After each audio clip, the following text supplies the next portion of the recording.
If you're a doula and you've ever wondered what on earth do I cover in my prenatal appointments, this video is for you. My name is Victoria Wilson. I am a birth doula of 8+ years and creator of the Birth Doula Client Workbook. And in this video, you're going to watch me do portion of a mock prenatal appointment. This is not a real client, it's a volunteer. But you're going to see how I use the workbook I created to guide our discussion. This is just going to be a portion of our talk, but I hope it gives you an idea of how I conduct appointments, some things we talk about, and how you can use the workbook in your practice. If you're interested in learning more, you can go to motherwelldoula.com/workbook or check the link in the description. I welcome any comments and questions. Please leave them, and happy watching. Thank you. That's Yeah. very helpful. Yeah. Anything else about your surgery, or then we can spend some time talking like postpartum prep. I think that's good. Yeah, I have like I have a pretty short like plan of preferences right now. My doctor and I have talked about several of them, like my skin to skin and my clear drape. Um, Mm-hmm. yeah. Um, I think that's about yeah, I think 2 more visits with him before the baby's born, so Awesome. Maybe you cool. talk about that there. Like, I mean, if you haven't already, like, write up a birth plan. Doesn't have to be long and involved, but just communicating your essentials. I kind of think of that like, the hospital is going to have you sign a lot of consent forms when you come in. Mhm. So the birth plan is your option to be like, hey, here's my kind of consent form. Here's what I'm to expect from you. Here's what you can expect from me Mhm. in return. Maybe go over that with your doctor. Like, hey, I noticed Mhm. last time there was a lot of like random talking, and that was kind of, I don't want that, imprinted in my brain forever as part of this Right. memory of like what the Mhm. residents' weekend plans were. So could you help me keep talking to a minimal or just related to my birth, like What we're related there for. to Yeah. what's happening. Yeah. But birth plan, seriously, like bring that. I think it's just the same as signing a document. You're going to sign a lot of documents from the hospital. It's okay for them to have a document from you. Like, here are my Mhm. expectations of you, hospital. Mhm. Um, Yeah. you know, so I would definitely recommend that. That's a super proactive way to kind of Yep. like start it, is in that appointment. Um, yeah. Yeah. Yeah. I think that's good. I will bring it up to him.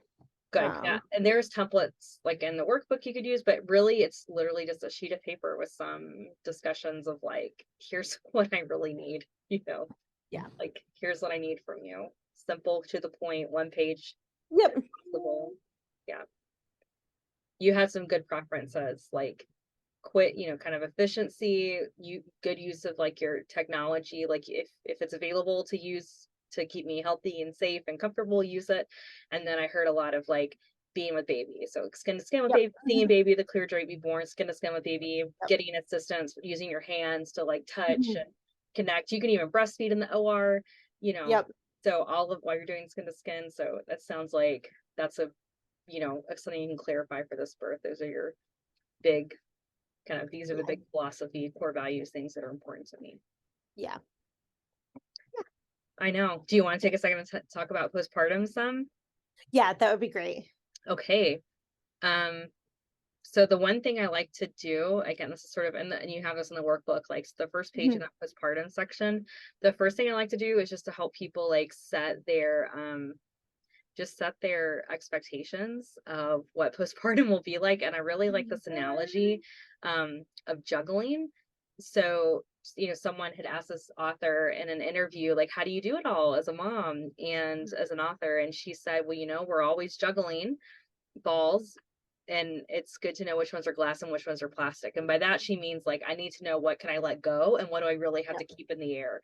Because, right, it's harder to repair a glass ball falling than a plastic one. So, for you right now, what would you think are some glass balls like in your life on your plate that that you handle every day? And what are some that are plastic that you can let go?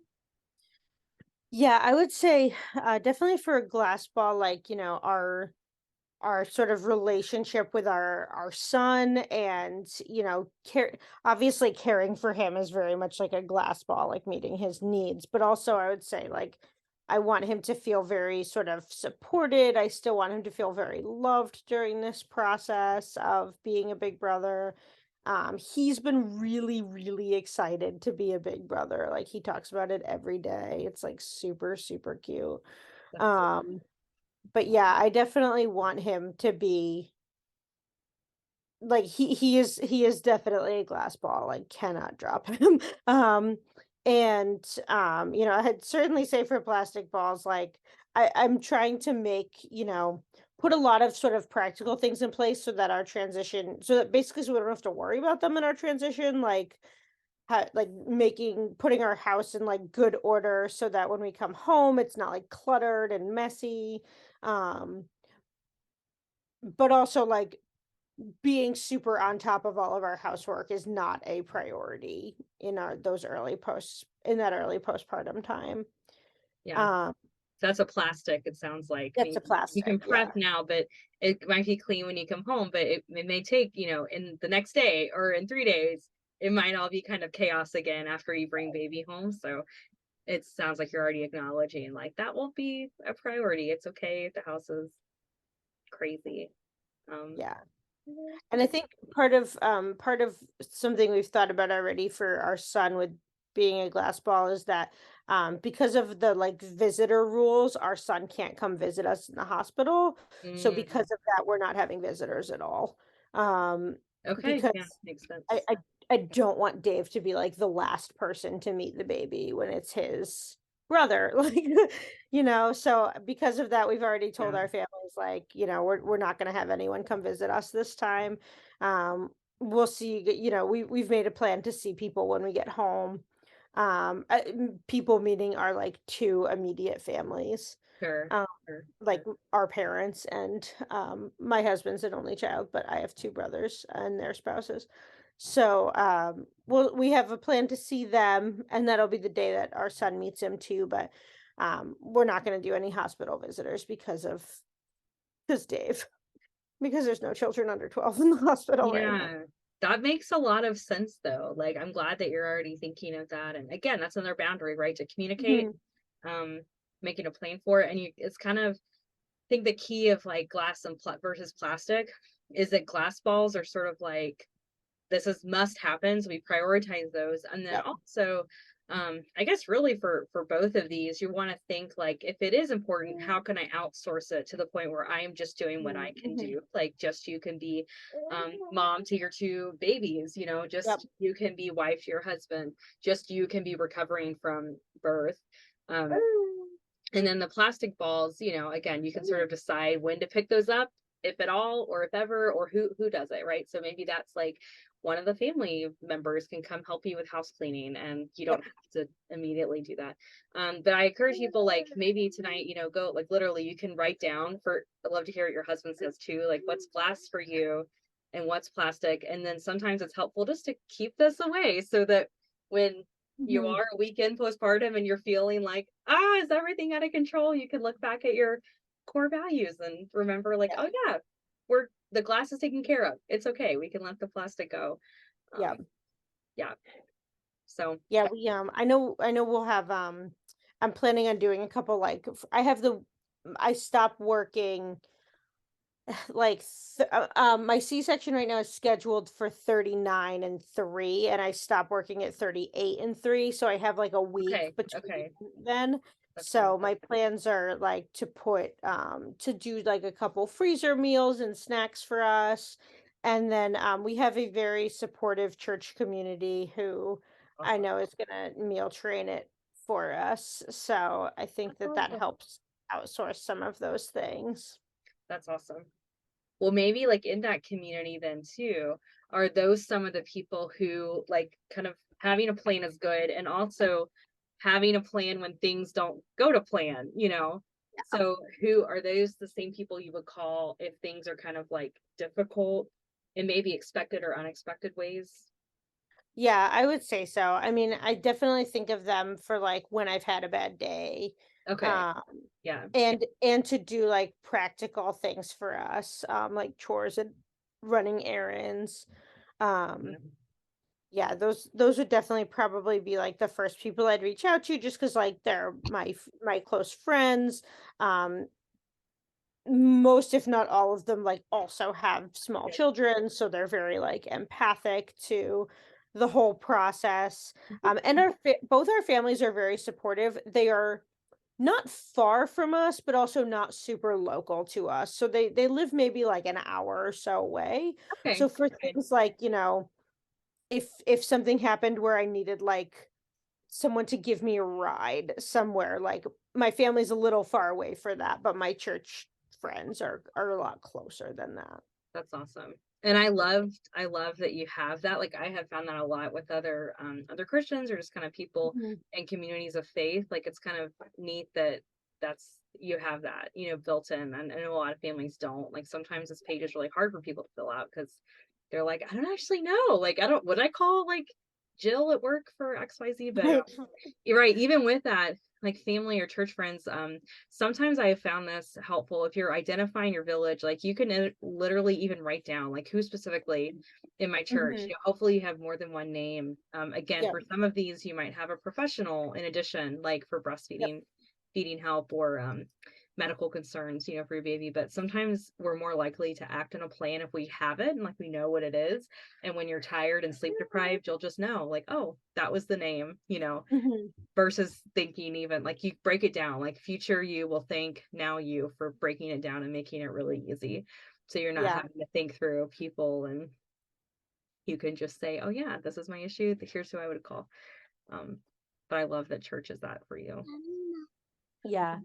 My son just came Yes, next. I know we have babies join. Hi, I can Ah, pause the recording if you want, if you do you need want to to, look in on the meeting? or you want to see. Hi, buddy. You said Dave is his name. Yeah. Hi, Dave. Oh, you got your slinky? He's That's so cool. sweet. Are you a big brother, Dave? Are Yes. Are you having do you know if you're having a baby brother or baby sister? you having a brother or sister? A brother. A brother, yeah. That is so fun. Yeah. That's awesome, buddy. This one? I'm watching, buddies. Hey, can I meet you downstairs in a couple minutes? What's this? But Mom, you want to see You hear that, little baby? rainbow? Awesome. Into slinky. Yeah, he's lots of fun. And like I said, he's been really excited about I being a love big. that. I love that. They're gonna bond so quickly. It's gonna be amazing.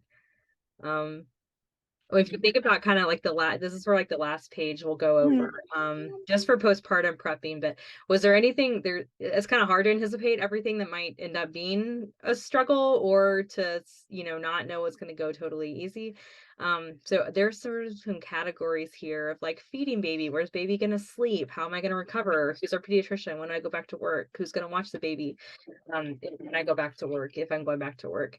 Are there any of those questions that are like looming large in your mind right now as far as like I really need a plan for, X? I think we're in pretty good shape for a lot of these questions. Because we have pretty good plans um for these, like for sleep and for going back to work. I get lots of leave, both paid and unpaid, so I have planned for Great.